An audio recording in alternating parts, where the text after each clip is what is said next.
I don't know how else to say this. Something was in the woods with us. I can't explain what it was, and I'm not sure I want to.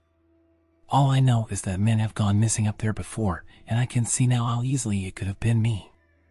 The logging site was in the Olympic National Forest, Washington.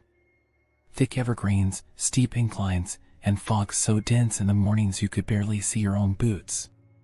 It was late October, 2019, when I signed on for the job. Seasonal logging, good pay, hard work. I'd done similar work in Montana, but Washington had always been different. You hear things about these forests. Old stories, disappearances, things that don't add up. We were stationed about 20 miles west of Forks, a place called Crescent Lake Logging Camp. The company had been operating there for decades, cutting into the endless waves of pine and fir. Our camp was a cluster of trailers, a few supply sheds, and the mess hall, all nestled at the base of a ridge we called Dead Man's Bluff. It got the name because of a logging accident back in the 70s. An entire section of the ridge collapsed, burying a crew alive. They never found the bodies. The crew was small: me, my buddy Jack, Foreman Roy, a couple of younger guys, and Old Man Buck. Buck had been working these woods longer than anyone. He was the only local, and he never left camp at night. He wouldn't say why, but you could see it in his eyes: fear. First night in, I couldn't sleep. The woods were too quiet. You work in the deep woods long enough, you learn to listen. Silence means something's wrong. No birds, no wind, not even the sound of trees shifting. Just dead air. I told myself it was nothing, new place, just nerves. But then I heard it. A knocking sound. Slow, deliberate. Knock. Knock. Knock. Not woodpeckers, not trees settling, something bigger. It came from the ridge. 3 knocks, a pause, then 3 more. Something was signaling. Jack was in the bunk across from me. He'd heard it too. I saw his shadow sit up in the dark. "You hear that?" he whispered. Before I could answer, something moved outside. Heavy footsteps. Not an animal, 2 legs. Slow, deliberate steps moving past the trailers. The air felt thick, like the forest itself was holding its breath. We didn't move. Didn't breathe. Then, silence. I lay awake until dawn, listening, but the footsteps didn't come back. The next morning, Buck was already at the mess hall, pouring coffee. He looked at me and Jack, eyes tired, knowing. "You boys hear the knocking?" he asked. Jack hesitated. I nodded. Buck sighed, rubbing a hand over his withered face. "It knows you're here now." I frowned. "What knows we're here?" Buck didn't answer. Just went back to his coffee. That was the moment I realized something was very wrong in these woods.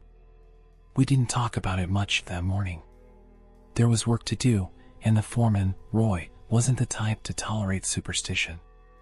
If you so much as mentioned ghosts, cryptids, or anything weird, he'd laugh you off and hand you the dullest saw in camp as punishment.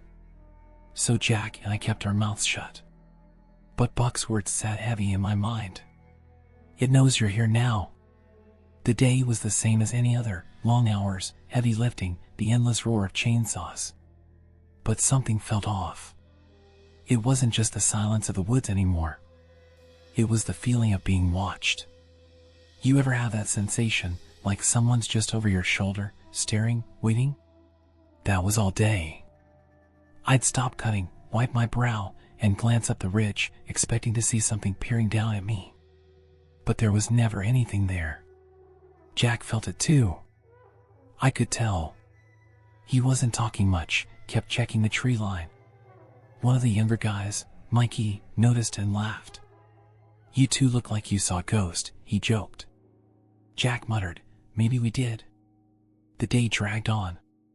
By late afternoon, the sun was slipping behind the mountains, and Roy called it. We packed up our gear and started the hike back to camp. That's when we found the first sign that something was really wrong. The path we always took back, a well-worn logging road, clear of debris, was covered in trees. Thick, heavy pines toppled across the trail like they'd been pushed over. But here's the thing, these weren't fresh cuts. We hadn't felt anything in this area. The trees were uprooted, like something had yanked them from the ground and laid them across the road on purpose. Roy cursed, saying it must have been a storm. But there was no storm. No wind, no heavy rains. Just dead trees, deliberately placed, blocking our way back. We had no choice but to go around. That meant cutting through the denser part of the woods, a place Buck had always warned us to avoid after dark. Stay on the roads, he'd said. The woods change at night. I thought about that as we hiked through the underbrush. It was getting dark fast, and every step felt wrong. The trees were too close together, the air too still. It smelled different too, not like fresh pine and earth, but something old. Rotting. Wet. Then we heard the knocking. Knock. Knock. Knock. Same pattern as the night before.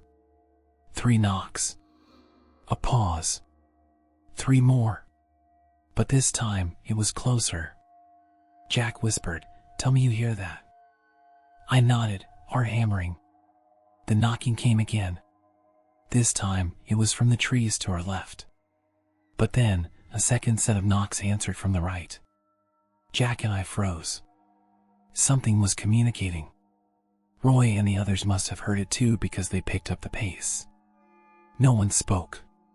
No one joked. We just moved, faster and faster, until we finally saw the lights of camp in the distance. That's when the screams started. A deep, gut-wrenching howl from the ridge behind us, human, but wrong. Too deep, too twisted. It sounded like a man being torn apart, his lungs burning out final breath.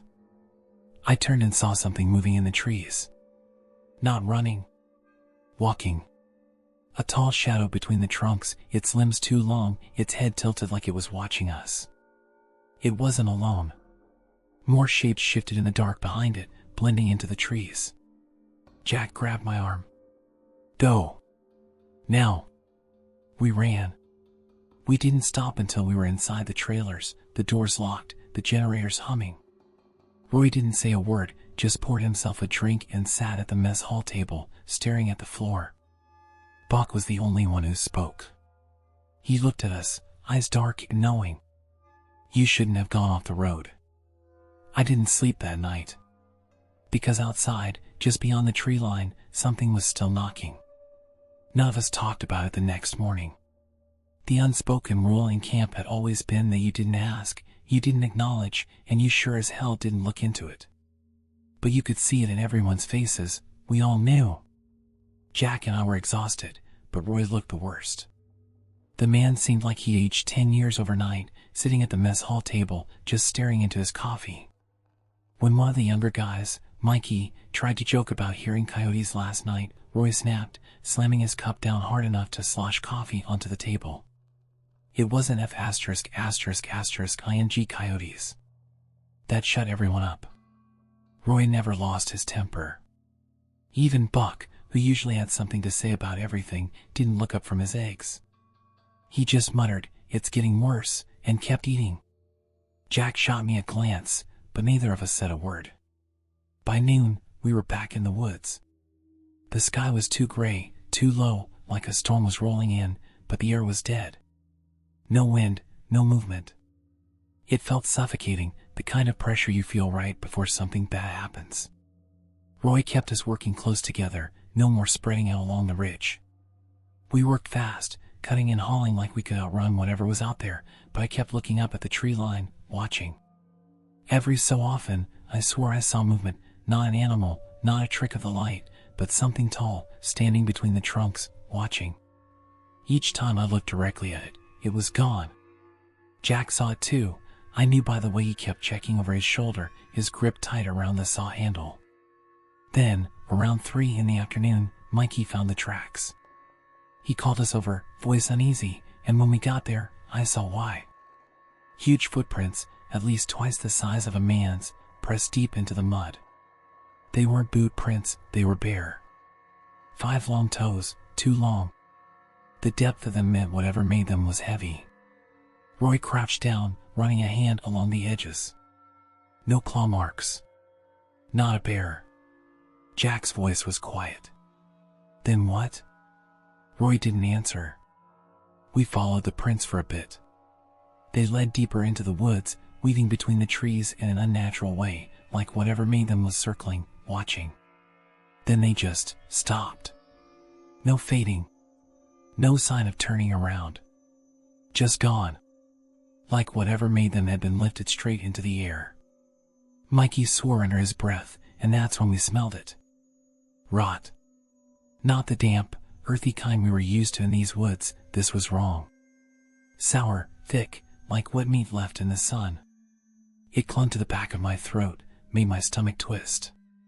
Jack gagged, covering his mouth. Then, the knocking started again. It was close. Too close. The same 3 knocks as before. Knock, knock, knock. But this time, it wasn't coming from one direction. It was all around us. Jack stiffened beside me. It's right here. We froze, listening, but I could already feel it. That awful, paralyzing sensation of being watched, but worse this time, pressing down from every side. The knocks came again, echoing through the trees, deliberate. Roy straightened, his voice calm but firm. Drop the saws. We're leaving. No one argued. We turned and walked, fast but steady. You never run in the woods, not when something's watching. Running means prey. The knocks followed us all the way back to camp. That night, no one slept. Buck sat on the mess hall steps with his rifle across his lap, staring into the trees, whispering something under his breath. Prayers, maybe. Jack and I lay in the trailer, neither of us speaking, just listening. The forest outside was too quiet. Then, around 3 a.m., Jack nudged me awake. Do you hear that? I held my breath. Something was outside. Not moving. Just breathing. Slow, heavy, right against the trailer wall. The air in the room felt thick, like whatever was out there was pressing against the walls, waiting. Then, fingernails dragged along the metal. Long, slow scraping. I squeezed my eyes shut, heart hammering so hard I could hear it in my skull. Then, silence. Jack didn't move for a long time. When he finally did, it was just a whisper, we need to get the hell out of here. We didn't leave. Not that night, not the next day. Roy wouldn't allow it, and honestly, none of us wanted to be the first to suggest it. There was something about saying it out loud that made it feel real, like we'd be admitting to something we weren't ready to face. Roy just barked out orders like nothing had happened, like we were just another crew finishing up another job. But he didn't have the usual sharpness in his voice. It was different now, like he was forcing himself to act normal. Like if he pretended hard enough, it would all just go away. None of us called him out on it, because we all wanted to believe it too. The morning fog was thicker than usual, rolling through camp in heavy waves. I stood outside the mess hall, coffee in hand, trying to shake off the exhaustion of another sleepless night. Jack was beside me, not drinking anything, just staring out toward the tree line. The trees were too still, like they were waiting. That was when Buck came over. He looked worse than usual, like he hadn't slept in a week. Without a word, he took a long sip of coffee, then exhaled. You boys don't belong here, he muttered. Jack scoffed, but there wasn't any humor in it. No kidding. Buck shook his head. No, I mean it. You think this is the first time? Ain't just you. Ain't just this crew. Every few years, the company hires a batch of new boys to work the site, and they always think it's just another job. And then, he trailed off, staring at the trees. His fingers drummed against the side of his mug, like he was debating whether or not to continue. And then what? I asked. Buck sighed. And then some of them don't come back. Jack and I exchanged a look. People have gone missing? Jack asked, keeping his voice low. Buck nodded, slow and deliberate. Always 1 or 2. Every time. And the company don't ask questions. They send a new batch, clean up what needs cleaning up, and keep going like nothing ever happened. He turned his gaze on us. Ain't none of this an accident. Ain't no storm knocking trees over, no bear making them tracks. It's the woods. And once it sets its sights on you, there ain't much you can do. Before we could respond, Roy stormed out of his trailer. "Get your asses moving," he bellowed, voice sharp and clipped. "We're working a full day today. No exceptions." Buck just shook his head and walked away, muttering under his breath. By noon, we were deep in the woods again, working the edge of a new clearing. It was slow going, something had been through here. More trees were down, but not in the way a storm would knock them over. These looked twisted, pulled. Some of them had deep gouges in the bark, like something with hands had grabbed them and torn them apart. Roy told us to ignore it, to keep working, but I saw the way he kept glancing up at the ridge. He was just as scared as the rest of us. It was Mikey who found the second set of tracks. Just like before, huge, barefoot, deep in the mud. But this time, they weren't alone. Right beside them, moving alongside in perfect step, was a second set. Then a third. There was more than one. Roy didn't say a word. He just turned and started walking back toward camp. None of us hesitated. We dropped what we were doing and followed. We barely made it 100 yards before the knocking started again. Close. Too close. The same slow rhythm, 3 knocks, a pause, then 3 more. But this time, it didn't stop. It was like it was following us. Then, from somewhere behind us, the trees moved. Not the wind, there was no wind. The branches shifted, trunks swayed, like something big was walking through them. A heavy, deliberate force pushing its way through the forest, keeping pace with us. We walked faster. The knocking grew louder. More than one now. Coming from every direction. Jack was breathing hard, eyes darting back and forth. Mikey was muttering under his breath, some kind of prayer. I was too afraid to turn around, because I already knew, if I looked, I would see it. Then came the whistle. Low, drawn out, unnatural. It cut through the trees like a blade, high-pitched and hollow, like air being forced through something that wasn't meant to make sound. Every hair on my body stood on end. It came again, this time from above. Roy broke first. Run. And we did. We sprinted back to camp, the knocking growing frantic behind us, the trees shifting, the whistle following us all the way down the ridge. I could feel something moving in the trees, something massive, keeping just out of sight. We hit the clearing and barely had time to catch our breath before Buck threw open the mess hall door. "You brought it back," he shouted, eyes wide with panic. That's when we heard it. Something was breathing just beyond the tree line. Long, slow, ragged breaths. It had never come this close before. We stood frozen, staring toward the tree line. The breath, long, slow, deliberate, was louder than the wind, deeper than anything human.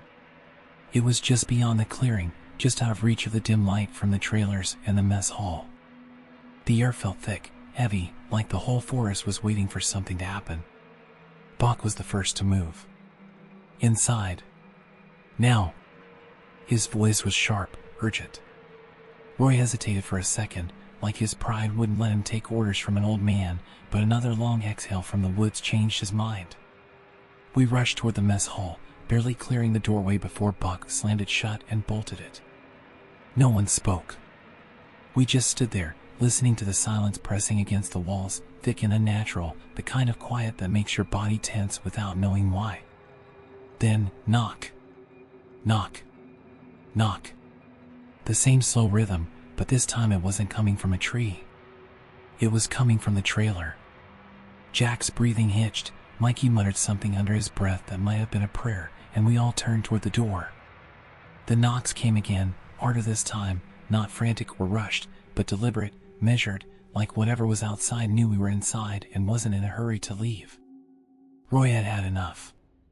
He grabbed Buck's rifle from where it leaned against the wall, jaw clenched tight, eyes flashing with something between fear and rage. I don't know what the hell this is, but I'm not playing games. He stormed toward the door, but before he could reach it, Buck lunged at him, shoving him back so hard that Roy nearly stumbled. You open that door, and you're dead." Roy shoved him off, his face red, his breathing ragged. "So we're just supposed to sit here? Let it pound on the damn trailer all night?" Buck's expression didn't change. That'd be the smart thing. His voice was even, but his hands were clenched into tight fists, knuckles pale. The knocking stopped. We waited, breath held, ears straining for whatever came next. A long minute passed, then another. The silence stretched out so long it felt like a trick, like something was waiting for us to make the first move. Then, the whistle. Low, hollow, drawn out, the sound was right outside the door. It wasn't a warning. It wasn't a call for help. It was mocking us. I had never seen Roy look afraid before, not in all the years I had known him. But in that moment, he was terrified. None of us spoke. None of us moved. We sat in that mess hall until sunrise, gripping tools, gripping the rifle, waiting for something to crash through the door, but it never did. By morning, it was gone. But when we stepped outside, we saw the footprints. Deep, unnatural, circling the entire camp. Dozens of them, heavier than any human step, pressed deep into the damp earth. Buck just stared at the tracks, his jaw tight, his hands shaking slightly at his sides. Jack turned to him, voice low and unsteady. "What the hell are they?" Buck was quiet for a long time before finally saying, "They were here before us." We packed up that afternoon. Roy wouldn't call it quitting, wouldn't call it running, but he sent word to the company that we were pulling out early. The logs we had would be hauled out, but we weren't cutting another damn tree. Not out here. Not anymore. None of us argued. We just wanted to leave. That night was our last in camp, and we kept to the mess hall again, too afraid to sleep, waiting for whatever came after dark. But the knocking never returned. The whistling never came. It was like it knew we were leaving. Like it had let us go. As the sun rose and we loaded the last of our gear into the trucks, Jack pulled me aside, voice low. "You saw the prints, right?" I nodded. He swallowed hard, shifting his weight from foot to foot like he didn't want to say the next part out loud. They were closer than before. I didn't respond. Because he was right.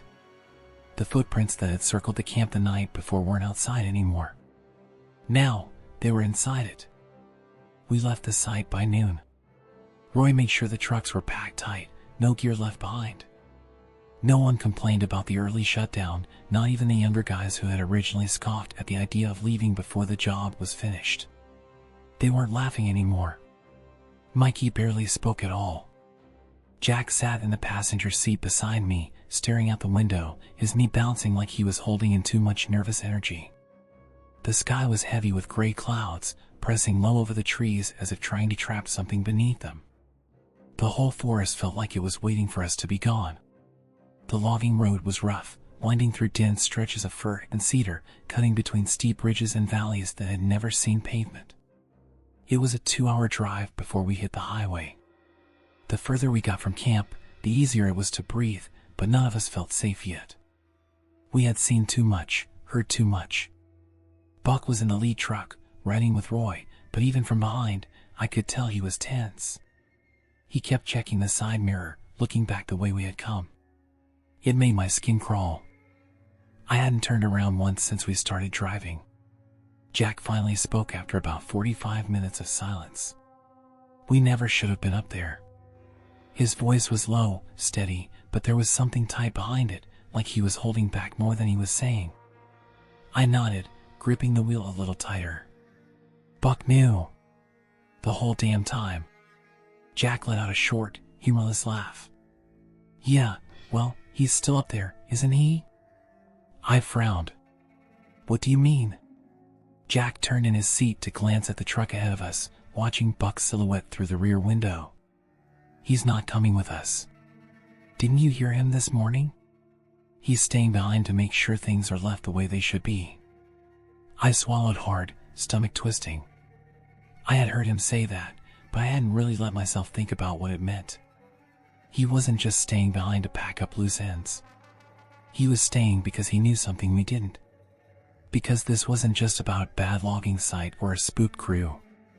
We passed an old hunting cabin near the base of the ridge, barely visible through the trees, its roof sagging under years of heavy snow and neglect. That was the moment I realized how empty this stretch of wilderness really was. No houses. No roads. No help. Just a long, winding path cutting through the woods, leading us back to civilization, if we could get there. Then, up ahead, Roy's truck stopped. I hit the brakes, gravel crunching under the tires as we skidded to a halt behind him. The other truck behind us did the same. Jack's fingers tense against his knee. What the hell is he doing? Roy stepped out first, scanning the road ahead. Buck followed. I killed the engine and climbed out, every nerve in my body screaming at me to stay in the truck, but I had to see. The road ahead should have been clear. We had driven this same path in, and nothing had been in the way. But now? Trees. Thick, ancient trunks, blocking the road completely. Jack exhaled sharply beside me. That wasn't there before. No one spoke. The trees weren't just fallen, they were placed. Like something had moved them deliberately, sealing the road behind us. Trapping us. Roy swore under his breath, already walking toward the blockage. Buck grabbed his arm before he could get too close. "Don't," Buck said, voice firm. Roy yanked free, turning on him. "What the hell do you expect me to do? Sit here? Wait for it to come find us?" Buck didn't answer right away. He just stared at the trees, eyes dark, unreadable. Then he muttered, almost too quiet to hear, "It already knows where we are." Jack stiffened beside me. Mikey let out a shaky breath. I turned and looked back down the road, back toward the forest that stretched behind us, back toward the ridge where something was still watching. Then came the first knock. Soft. Distant. Echoing through the trees. Then another. And another. It wasn't just one. This time, they were all knocking. The knocking surrounded us, echoing through the trees in every direction. It wasn't just one source anymore. It was many. Some close, some far, some so deep in the woods that the sound barely reached us. It was impossible to tell how many there were. 5? 10? More? The realization sank into my bones like ice. Whatever had been watching us, it wasn't alone. No one moved. No one spoke. We just stood there, listening, waiting. The air had changed, thick and heavy, pressing down on us like the sky itself was collapsing. The woods no longer felt like trees and dirt and moss. It felt alive. Jack was the first to break the silence, voice tight, barely above a whisper. "Tell me someone has a plan." Roy turned toward the fallen trees blocking the road, jaw clenched, hands curled into fists. We cut through. He was already stepping toward them, grabbing the handle of his saw. No way in hell I'm sitting here waiting for whatever the hell that is to come any closer. Buck grabbed his arm again, this time harder, fingers digging into the fabric of Roy's sleeve. "You cut those trees, and you'll never make it out of here." His voice was low, dangerous, his weathered face darker than I had ever seen it. He wasn't warning Roy. He was stating a fact. Roy yanked away. "Then what, Buck? You want to sit here in the open like a bunch of idiots and wait for..." The knocking stopped. That silence was worse than the noise. My stomach twisted, breath catching in my throat as the forest held its breath with us. For a long moment, there was nothing. No wind. No rustling leaves. Just the sound of something waiting. Then, from somewhere deep in the woods, a whistle. The same low, hollow sound we had heard outside the trailers. But this time, it didn't echo. It was sharp. Close. And it was answered. Another whistle, from somewhere to the left. Another, from the ridge. More and more, layering over each other, until the forest sang with them. Dozens of whistles, low and wavering, like the trees themselves were calling out to each other. I turned to Jack, my body screaming at me to move, to run, to do something. But Jack wasn't looking at me. His face was pale, his eyes wide, staring past me. I followed his gaze toward the trees, toward the thick, gnarled trunks that stretched into the dark. Something was standing there. Not moving. Not breathing. Watching. Tall. Thin. Its limbs too long, its head tilted at an unnatural angle. Its skin was pale, not white, but gray, as if it had been pulled from the earth itself. It didn't blink. It didn't shift. It only stared. And behind it, more shapes emerged from the trees. They moved slowly, almost lazily, stepping from the shadows one by one. They didn't make a sound. They didn't speak. They just stood there, dozens of them, maybe more, surrounding us at the edge of the clearing. Their bodies blended into the forest, their limbs twisted and wrong, like they had once been human but had forgotten how to be. My breath was caught in my chest, frozen somewhere between terror and disbelief. Jack let out a shaking exhale, gripping my arm hard enough to hurt. "We need to go." Roy was already stepping back toward the truck, his soft forgotten, his usual bravado gone. Buck was the only one who didn't move. His eyes were locked on the nearest figure, his face unreadable. Then, barely above a whisper, he muttered, "Too late." The figures tilted their heads in unison. Then, all at once, they ran. Not toward us. Toward the trees. They moved fast, faster than anything that size should, their bodies twisting as they vanished into the forest. The whistling stopped. The air snapped silent. For a second, no one spoke. Then, from the road behind us, a branch snapped. Jack turned first, his whole body tensing as his eyes locked onto something just beyond the trucks. He didn't make a sound. He didn't move. I followed his gaze. At first, I didn't see it. Just trees. Just the dark stretch of road leading back up toward the ridge. But then, a shadow stepped forward. Not fast. Not slow. Deliberate. My stomach twisted into knots.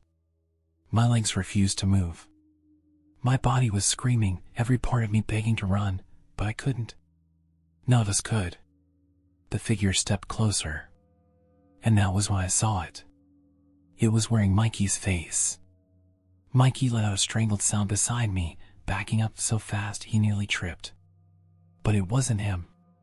It had his face. His eyes. But the rest of it, the body, the limbs, they weren't right. Too thin. Too long. Its arms hung lower than they should have, its shoulders sloped forward unnaturally. Its skin wasn't skin. It was like tree bark, rough and cracked, pulsing with something underneath, something that moved like roots. It opened its mouth, but it didn't speak. It only let out a single, low whistle. Mikey turned and ran. That broke whatever spell had been holding us. Roy lunged for the truck, fumbling with the door handle. Jack grabbed my arm, pulling hard, his breath ragged. "Get in. Now."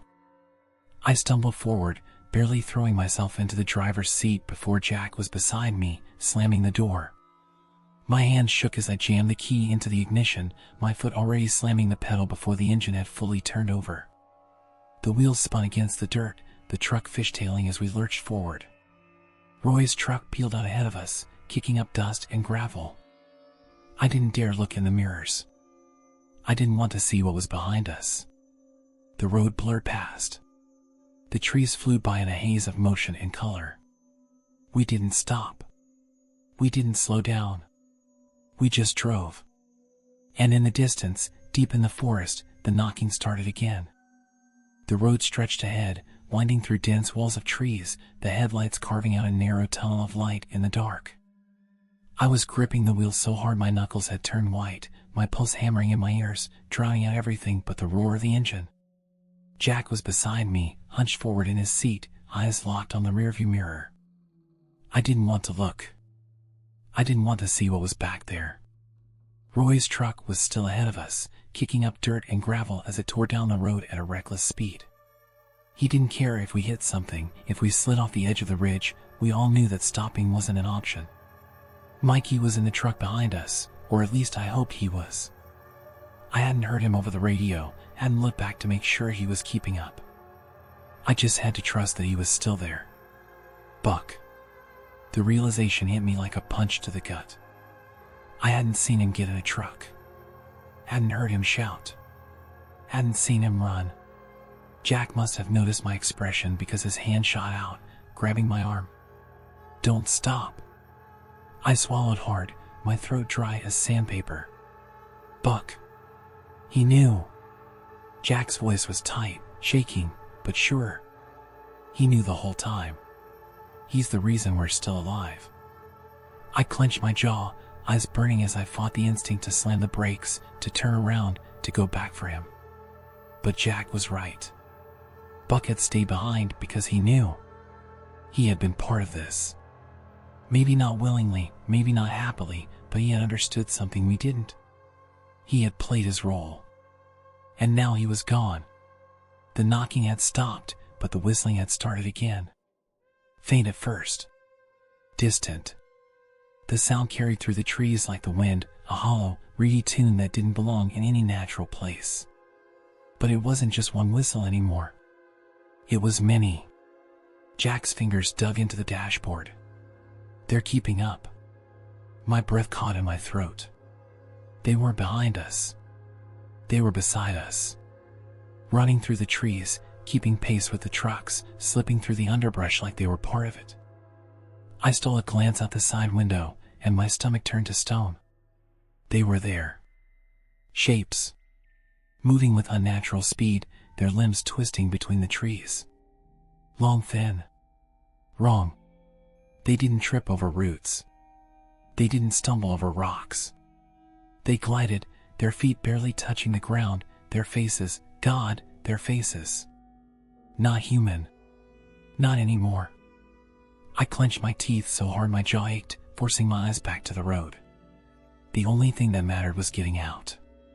Roy's truck hit a bend too fast, the tires skidding through loose gravel, fishtailing wildly before straightening out. If he rolled it, we were screwed. I eased off the gas for just a second, just enough to keep control, and that's when Jack's hand slammed down on the horn. A long, blaring honk cut through the trees, echoing into the dark. The whistling stopped. For half a second, the entire forest was silent. Then, movement. A wave of sound erupted from the woods, the crack and snap of branches breaking, a chorus of footsteps pounding against the earth, closing in. They weren't watching anymore. They were coming. Jack's voice was raw, frantic. Faster. Faster. I didn't hesitate. The pedal hit the floor, the engine roaring as we tore down the road at full speed. The tires jolted over potholes, sending shockwaves through the frame of the truck, but I didn't let up. I barely felt my body anymore, just my hands on the wheel, my foot on the gas, my pulse thundering in my skull. And the sound of something running behind us. I didn't look. I wouldn't. But I could hear it. Faster than any person. Heavier than any animal. It was close. The truck behind us, Mikey's truck, was falling behind. Jack's breath hitched. Where the hell is Mikey? I chanced a glance in the mirror. The road behind us was dark. Empty. Mikey's truck was gone. Jack swore under his breath, his voice breaking. Jesus Christ, where did he go? He was right behind us. He wasn't anymore. I didn't have time to think about it. The road dipped ahead, opening into a clearing where the logging road finally met pavement. The highway. Jack grabbed my arm. There. I had never seen anything so beautiful in my life.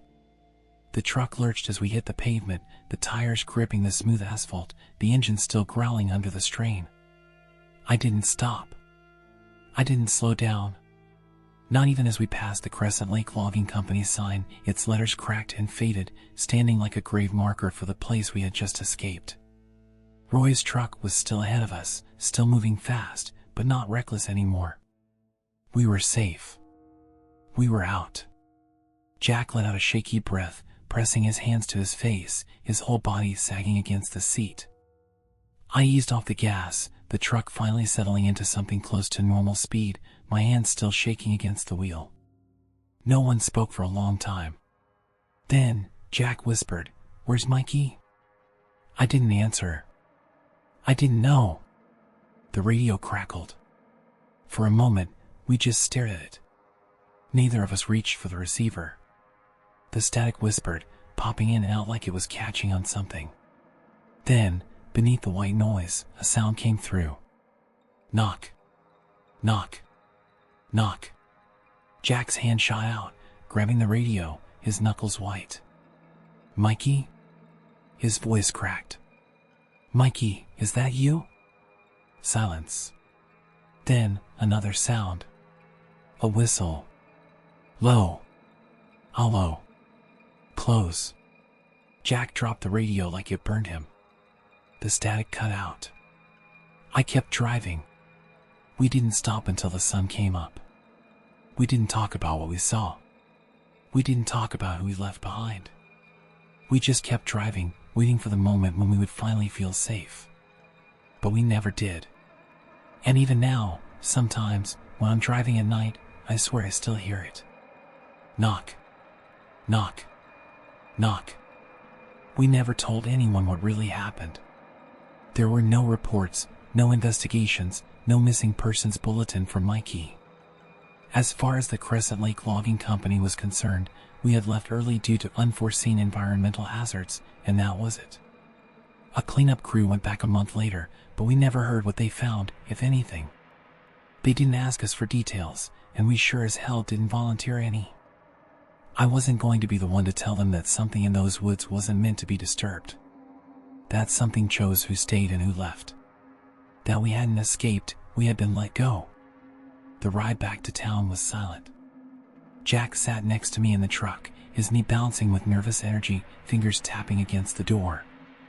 Every now and then, he would glance at the side mirror, checking the road behind us as if expecting something to be there. I didn't have to look to know what he was thinking. I was thinking it too. Mikey's truck had been right behind us. Then it wasn't. There was no crash, no skid marks, no signs that he had swerved off the road. He had just disappeared. Roy was in the lead truck, driving like a bat out of hell, as if putting distance between himself and Crescent Lake would somehow erase what we had seen. But we all knew better. The forest wasn't just behind us. It was still with us. When we hit Forks, we didn't talk about where we were going next. We checked into a roadside motel, the kind where the walls were thin, the neon light outside the window buzzed all night, and nobody asked questions. The woman at the front desk barely looked at us when we handed over cash.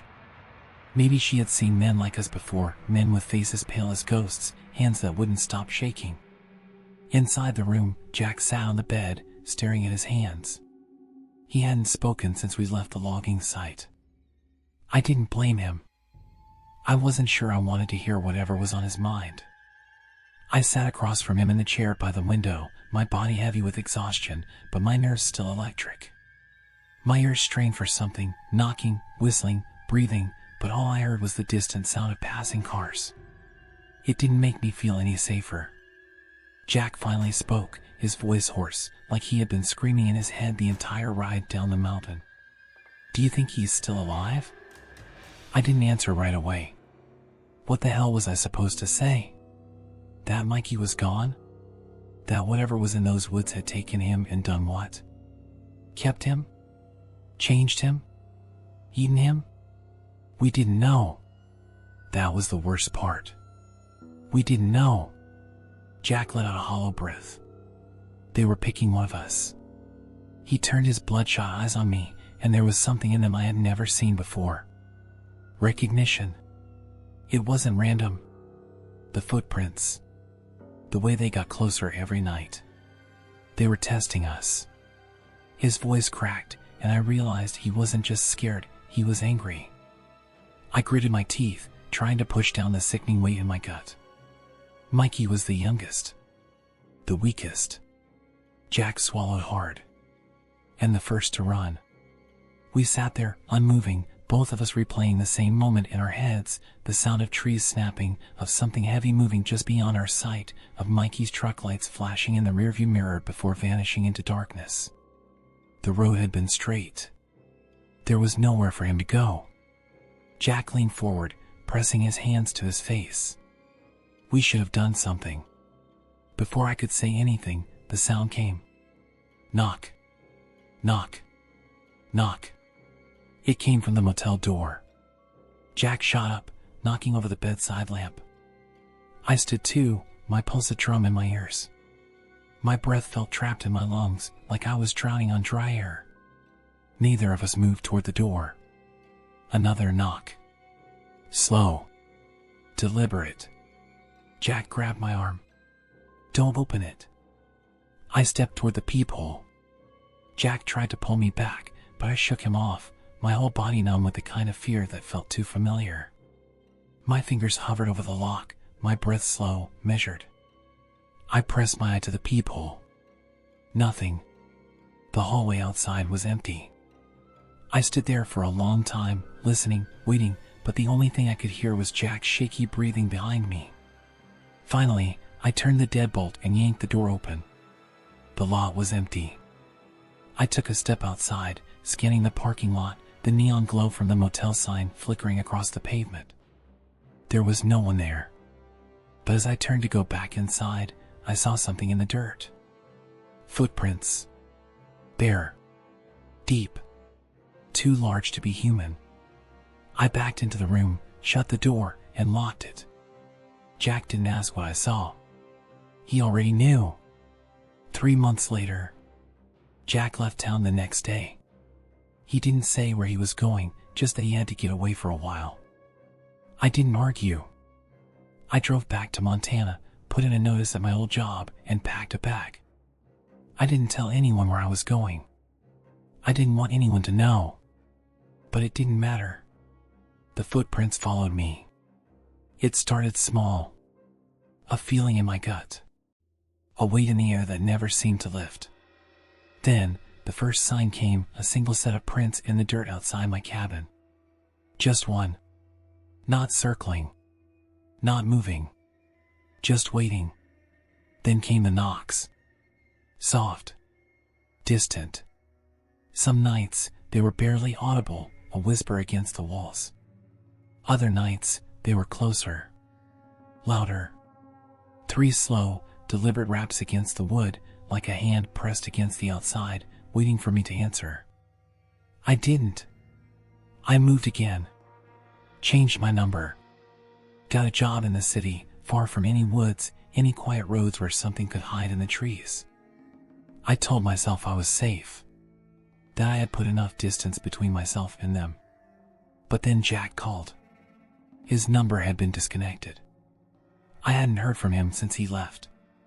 But that night, at 3:17 a.m., my phone lit up. Jack. I answered, my voice barely a whisper. Jack? At first, nothing. Then, a sound. Knock. Knock. Knock. My chest seized. My vision blurred. Then, the whistle. Low. Hollow. Right outside my window. I didn't breathe. I didn't move. The call cut out. I tried to call back. Straight to voicemail. I sat in the dark until the sun came up. Jack was gone. I don't go near the woods anymore. I don't walk alone at night. But sometimes, when everything is still, when the streets are empty and the wind isn't blowing, I hear it. A soft, deliberate sound. Knock. Knock. Knock. I know better than to look. But I always do. And when I do, I see it. Standing in the dark. Watching. Waiting. And I know. It found me.